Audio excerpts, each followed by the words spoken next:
नमस्कार दोस्तों, स्वागत है आपका हमारे YouTube चैनल एग्जाम मंत्रा अकेडमी पर। दोस्तों, इस सेशन में हम राजस्थान की हिस्ट्री पढ़ रहे थे और पिछले वीडियो में हमने पुरातात्विक स्थल शुरू किए थे। पुरातात्विक स्थल हमने कालीबंगा तक पढ़ लिए थे। उसी क्रम में आगे बढ़ते हुए आज हम आहड़, बेराठ और गणेश्वर सभ्यता में के बारे में पढ़ेंगे।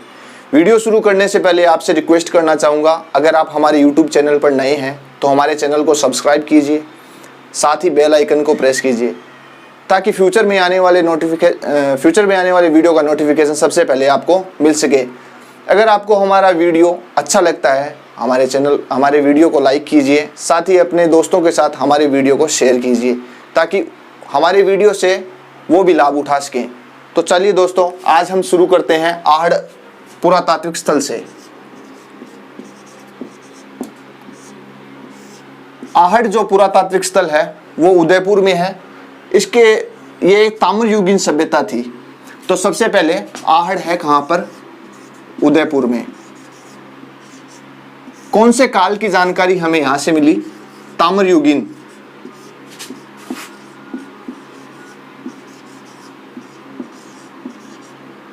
जो कि थी 1800 से 1200 BC। जैसा कि हमने बात किया था, कोई ना कोई पुरातात्विक स्थल, कोई ना कोई सभ्यता किसी न किसी नदी के किनारे पर विकसित या फली फूली होती है। तो आहड़ सभ्यता कौन सी नदी के किनारे पर विकसित हुई थी? तो हम बात कर लेते हैं सबसे पहले आयड़ या बेड़च। अगर बेड़च ऑप्शन में ना हो तो आपको बनास भी ऑप्शन में मिल सकता है। आयड़, बेड़च या बनास, अगर ये दोनों ऑप्शन में हो तो आपको बेड़च पे टिक करना है।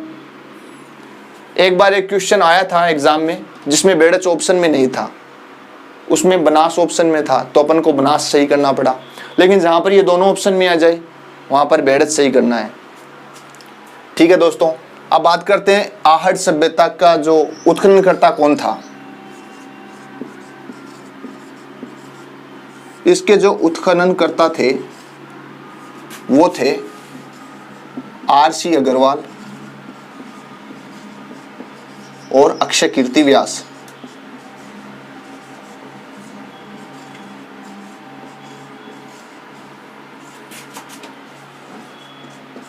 इन्होंने 1953-54 उत्खनन किया था। इसके जो पुनः उत्खनन करता थे वो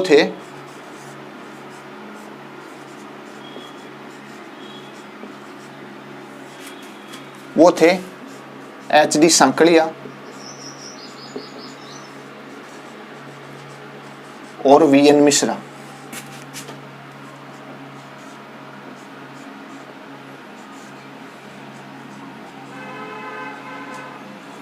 नाइनटीन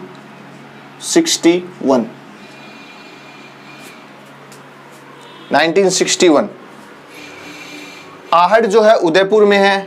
इससे हमें ये एक ताम्रयुगीन सभ्यता थी जो कि 1800 से 1200 BC तक की हमें यहाँ से जानकारी मिलती है। नदी जो थी वो आयड़, बेड़च, बनास। उत्खननकर्ता इसके थे R.C. अग्रवाल और अक्षय कीर्ति व्यास, और पुनः उत्खननकर्ता थे वो थे H.D. सांकलिया और V.N. मिश्रा।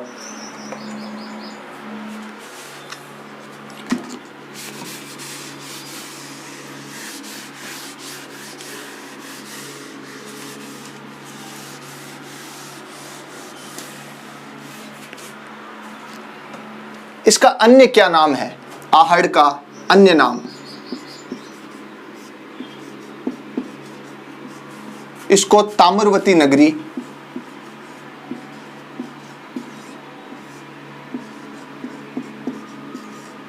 आघाटपुर,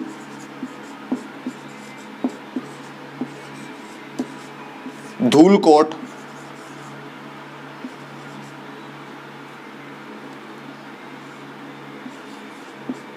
कहते हैं। आहड़ जो है एक ग्रामीण सभ्यता थी। यहाँ पर खुदाई के दौरान एक मकान से 6 चूल्हे मिले हैं। एक चूल्हे पर मानव हथेली की छाप थी, ये एक संयुक्त परिवार प्रथा से रहते थे। यह एक ग्रामीण सभ्यता थी।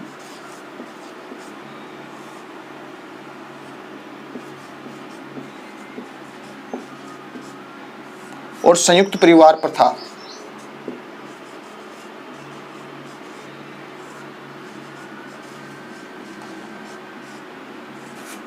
एक मकान से 6 चूल्हे मिले और एक चूल्हे पर मानव हथेली की छाप।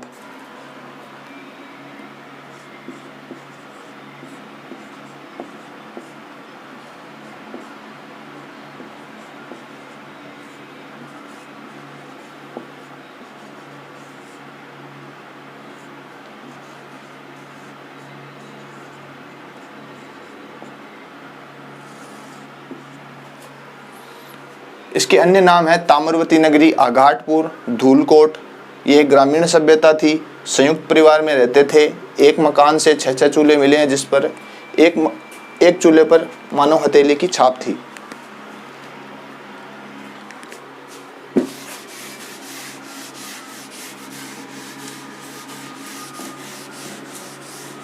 ये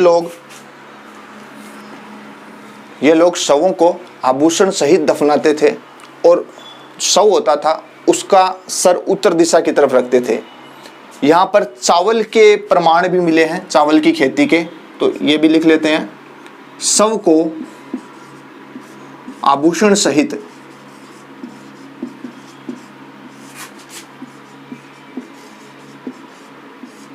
सहित दफनाते थे। मृतक का जो सर होता था वो उत्तर दिशा की तरफ रखते थे।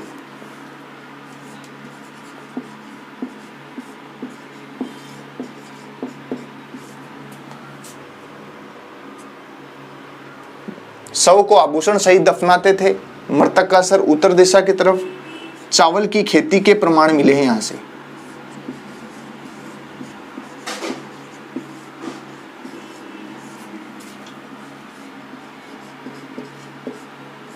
इन लोगों का जो व्यवसाय था, ये तांबा गलाते थे और उससे उपकरण बनाते थे। इनका जो मुख्य व्यवसाय था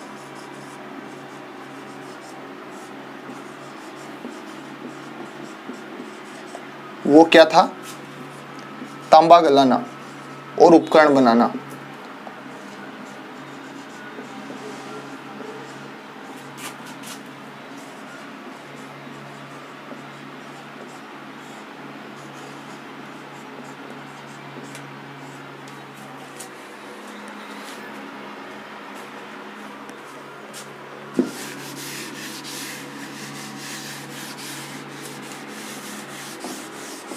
आहड़ से कुछ मिट्टी की मृण मूर्तियां मिली थी जिसमें नारी के सिर्फ पांव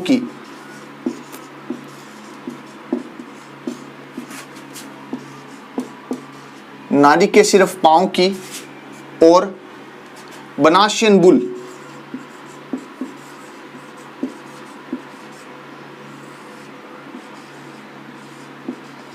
और मातृ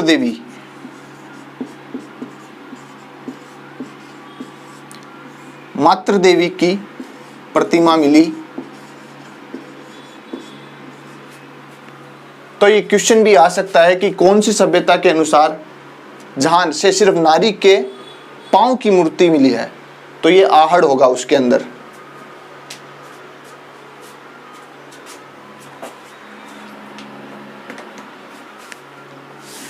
हमने सिक्कों के अंदर बात की थी कि 6 अपोलो की मुद्राएं मिली थी, वो यहीं से मिली थी।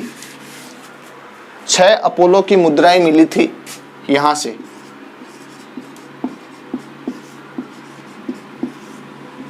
छह अपोलो की मुद्राएं मिली थी जिस पर एक तरफ अपोलो और दूसरी तरफ त्रिशूल। अपोलो यूनानी देवता है, जो कि अपोलो की मुद्रा यहाँ से मिलने का मतलब यह हुआ कि इन लोगों का जो व्यवसाय था वो यूनान तक था। आगे हम बात करते हैं यहाँ से और खुदाई के दौरान क्या क्या चीज़ें मिली थी। तो खुदाई के दौरान यहाँ से तांबा गलाने की भट्टी,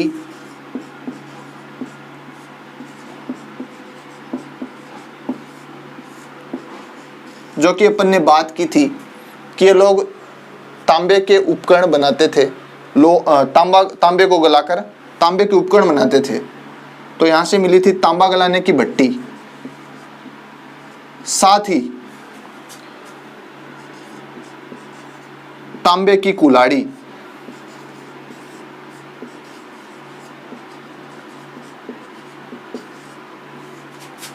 तांबे के दीपक, चूड़ियां, धूपदानी, तस्तरियां,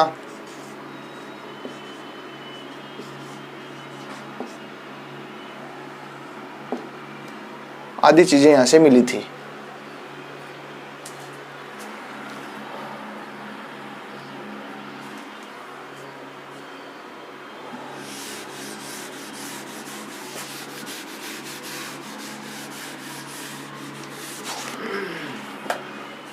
पटवार मेंस में क्वेश्चन आया था, कौन सी सभ्यता से गोरे और कोठे प्राप्त हुए हैं? तो आहड़ से प्राप्त हुए थे गोरे और कोठे। गोरे व कोठे क्या है ये गोरे और कोठे? ये अनाज रखने हेतु बड़े पात्र थे। अनाज रखने हेतु बड़े पात्र, ये क्वेश्चन आया हुआ है पटवार मेंस में। तो आगे हम बात करते हैं नेक्स्ट पुरातात्विक स्थल गणेश्वर।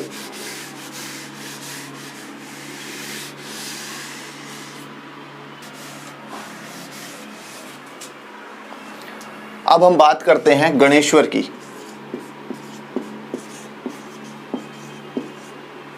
ये पुरातात्विक स्थल नीम का थाना सीकर, नीम का थाना सीकर।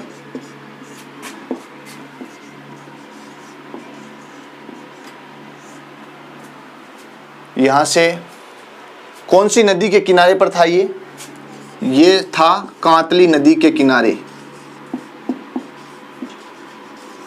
कांतली नदी। क्वेश्चन आता है, कांतली नदी के परवाह क्षेत्र को क्या कहते हैं? तोरावटी। तोरावटी क्षेत्र। इस नदी का जो परवाह क्षेत्र है वो तोरावटी क्षेत्र है। ये जो सभ्यता थी गणेश्वर सभ्यता, ये भारत की सबसे प्राचीन सभ्यता, भारत की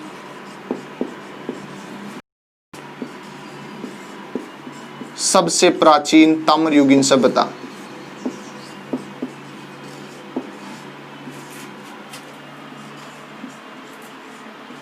ताम्रयुगीन सभ्यता। इसी कारण इसे ताम्रयुगीन सभ्यता की जननी भी कहते हैं।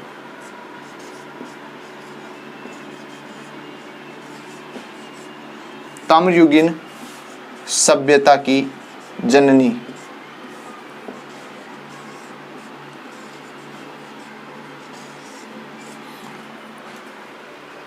ये कांतली नदी के किनारे पर थी। भारत की सबसे प्राचीन ताम्रयुगीन सभ्यता है, इस कारण इसको ताम्रयुगीन सभ्यता की जननी भी कहते हैं।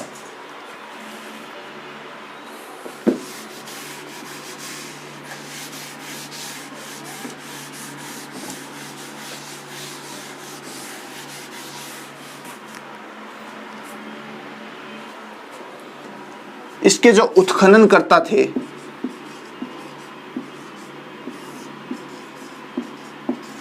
वो थे आरसी अग्रवाल,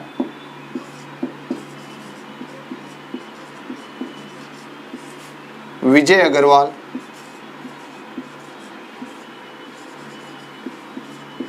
और वीएन मिश्रा।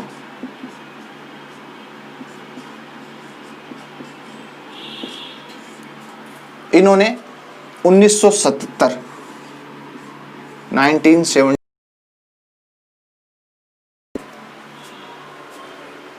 दौरान हमें यहां से मिले थे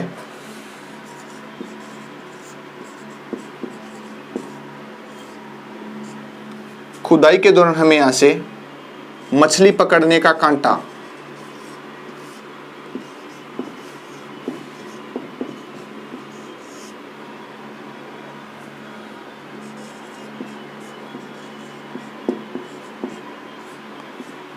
तांबे के तीर,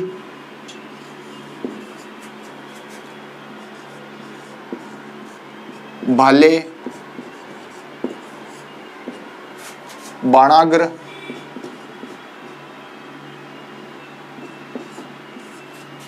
बांध निर्माण के साक्ष्य,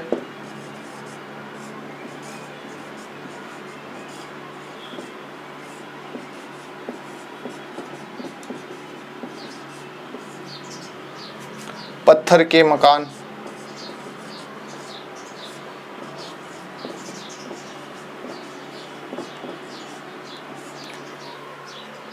खुदाई के दौरान हमें यहाँ से मछली पकड़ने का कांटा, तांबे के तीर, भाले, बाणाग्र, बांध निर्माण के साक्ष्य और पत्थर के मकान मिले थे।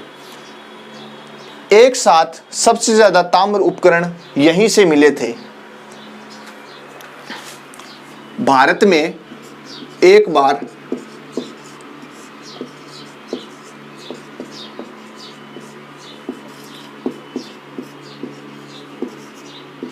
सर्वाधिक ताम्र उपकरण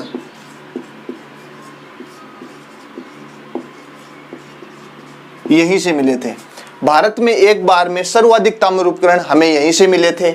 इसके उत्खननकर्ता थे वो आर.सी. अग्रवाल, विजय अग्रवाल और वी.एन. मिश्रा थे। इन्होंने 1977 में इसकी खुदाई करवाई थी। खुदाई के दौरान मछली पकड़ने का कांटा, तांबे के तीर, भाले, बाणाग्र, बांध निर्माण के साक्ष्य और पत्थर के मकान आदि मिले थे। आगे हम बात कर लेते हैं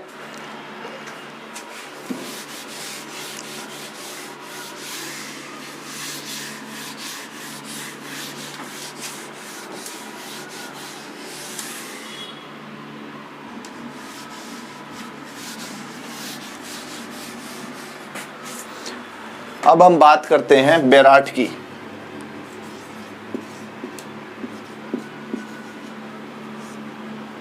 इसका प्राचीन नाम विराट नगर था।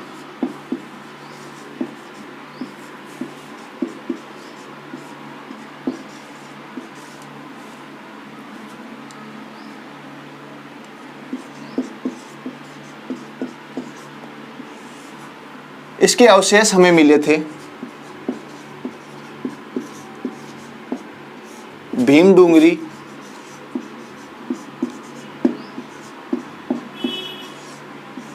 गणेश डूंगरी,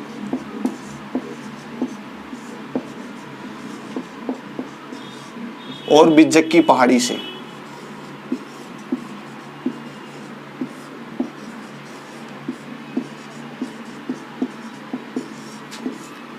यहां से हमें पाषाण काल से मुगल काल तक के अवशेष देखने को मिलते हैं। पाषाण काल से मुगल काल तक।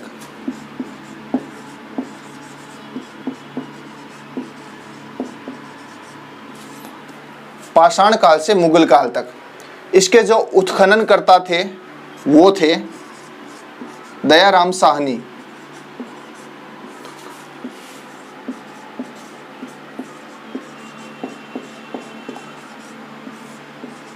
दयाराम साहनी 1936-37। बेराट सभ्यता के अवशेष हमें भीम डूंगरी, गणेश डूंगरी और बिज्जक की पहाड़ियों से मिले थे। यहाँ से पाषाण काल से मुगल काल तक के अवशेष मिले थे। इसके जो उत्खनन करता थे वो दयाराम साहनी थे। 1936-37 में उन्होंने उत्खनन का कार्य किया था। बेराट जो सभ्यता है इसके ये जो नदी है बाणगंगा नदी के किनारे पर थी ये सभ्यता।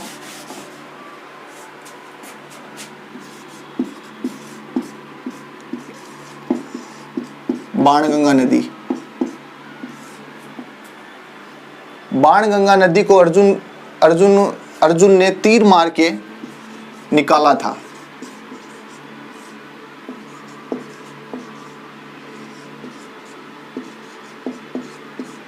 महाभारत काल के दौरान द्रौपदी को प्यास लगी थी, तब अर्जुन ने तीर चलाकर जमीन पर बाणगंगा नदी को निकाला था। इसी कारण बैराठ जो है वो महाभारत काल के दौरान से ये कहते हैं कि यहाँ पर पांडवों का अज्ञातवास भी व्यतीत हुआ था।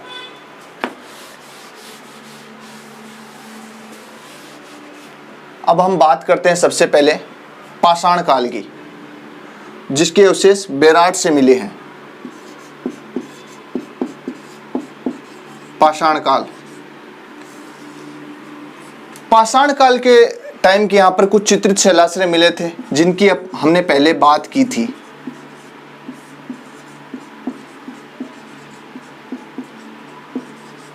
जो कि मिले थे मानगढ़, ढिंगारिया और बैराठ से। पाषाण काल के जो हमें अवशेष मिले थे वो चित्रित शैलाश्रय के रूप में मिले थे मानगढ़, ढिंगारिया और बैराठ। उसके बाद में हम बात करते हैं ताम्र युगीन की। ताम्र युगीन समय के जो अवशेष हमें मिले थे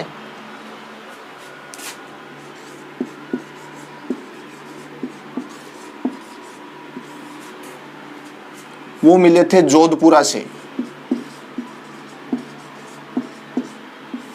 जोधपुरा जयपुर में है। यहां से आकर कलर पात्र के साक्ष्य मिले थे। उसके बाद में हम बात करते हैं लौह युगीन।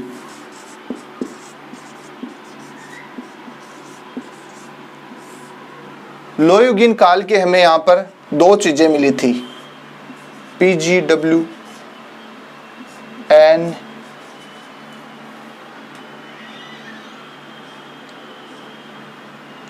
NBPW। क्या है PGW और NPBW? प्रिंटेड ग्रेवेयर, चित्रित धूसर मृद भांड। लो युगीन टाइम के हमें यहाँ पर चित्रित धूसर मृद भांड और नॉर्थ ब्लैक पॉलिश्ड वेयर, उत्तरी काले चमकीले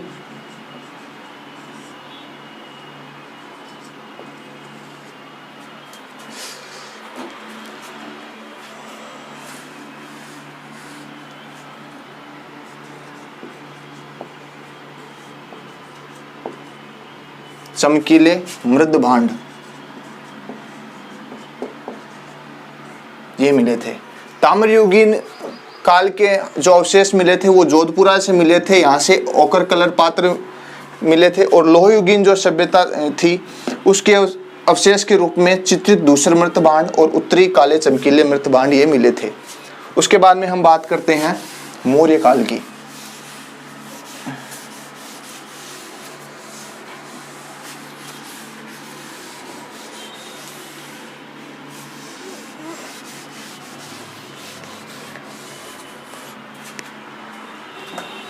मौर्य युगीन जो समय था उसके हमें अवशेष मिले थे बीजक की पहाड़ी से।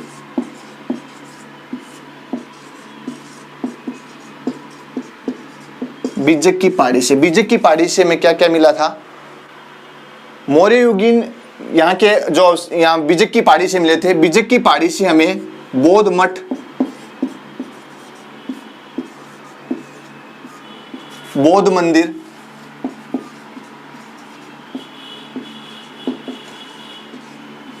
और बौद्ध विहार,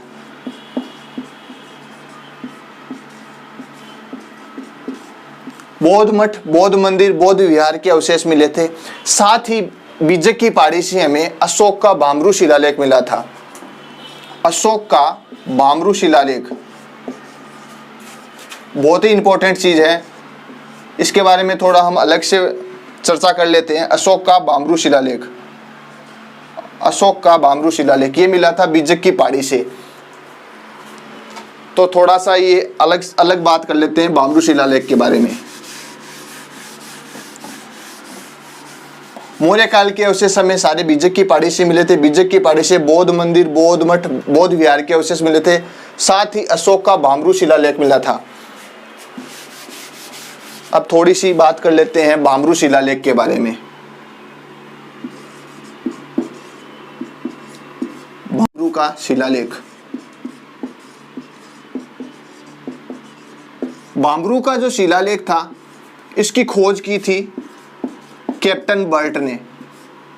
खोज की थी 1837 में। किसने की थी? कैप्टन बर्ट ने। बामरू शिलालेख अशोक के मौर्य होने का एकमात्र प्रमाण है। बामरू शिलालेख जो है अशोक के बौद्ध होने का एकमात्र प्रमाण, अशोक के बौद्ध होने का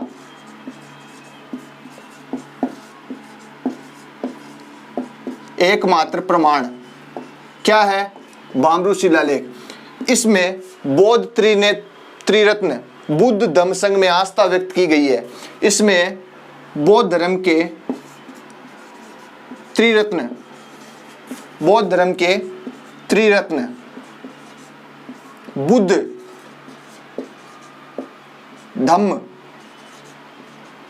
धम्म और संघ, इनमें आस्था व्यक्त की गई है। साथ ही बामरू शिलालेख में 7 बौद्ध पुस्तकों का भी उल्लेख मिलता है। 7 बौद्ध पुस्तकों का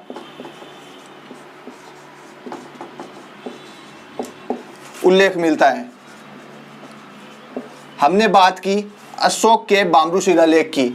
इसकी खोज 1837 में कैप्टन बर्ट ने की थी। अशोक के बौद्ध होने का एकमात्र प्रमाण बामरू शिलालेख है। इसमें बौद्ध धर्म के त्रिरत्न बुद्ध धम्म संघ में आस्था व्यक्त की गई है और 7 बौद्ध पुस्तकों का भी उल्लेख मिलता है। हेनसांग चीनी यात्री उसने बेराट की जब यात्रा की थी तब उसने 8 बौद्ध स्तूपों के बारे में बताया था, लेकिन हमें सिर्फ 2 ही बौद्ध स्तूप अभी तक मिले हैं। तो ये एक चीज नोट कर लीजिए, हेनसांग ने यहां पर 8 बौद्ध स्तूप बताए थे, लेकिन हमें कितने मिले हैं? 2 ही मिले हैं। यह मौर्य काल के टाइम की जानकारी हमें यहां से मिली थी। अब हम बात करते हैं गुप्त काल की। गुप्त काल के जो अवशेष हमें यहां से मिले थे, गुप्त काल के जो अवशेष के रूप में हमें यहां पर एक कपड़े की थैली मिली थी। क्या था उस कपड़े की थैली में? सिक्के, 8 पंचमार्क और 28 इंडोग्रीक।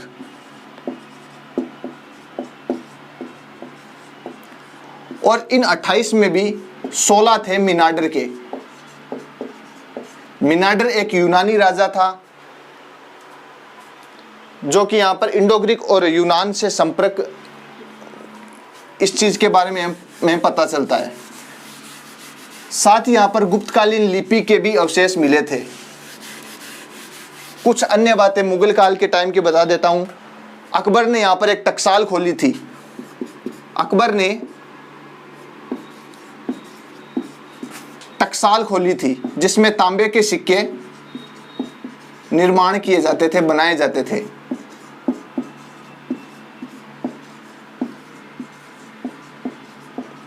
यहां पर राम सिंह द्वितीय के समय खुदाई के दौरान एक स्वर्ण मंजूषा मिली थी। उस स्वर्ण मंजूषा में महात्मा बुद्ध के अस्थि अवशेष थे। राम सिंह द्वितीय के समय खुदाई के दौरान क्या मिली थी? स्वर्ण मंजूषा। उस स्वर्ण मंजूषा में महात्मा बुद्ध के अस्थि अवशेष।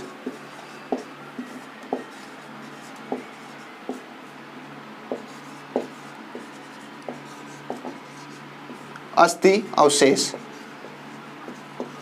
तो दोस्तों ये थी हमारी बैराट सभ्यता। अब कुछ अन्य महत्वपूर्ण कुछ सभ्यताएं पुरातात्विक स्थल रहे हैं, उनके बारे में हम नेक्स्ट वीडियो में बात करेंगे। तब तक के लिए जय हिंद, जय भारत,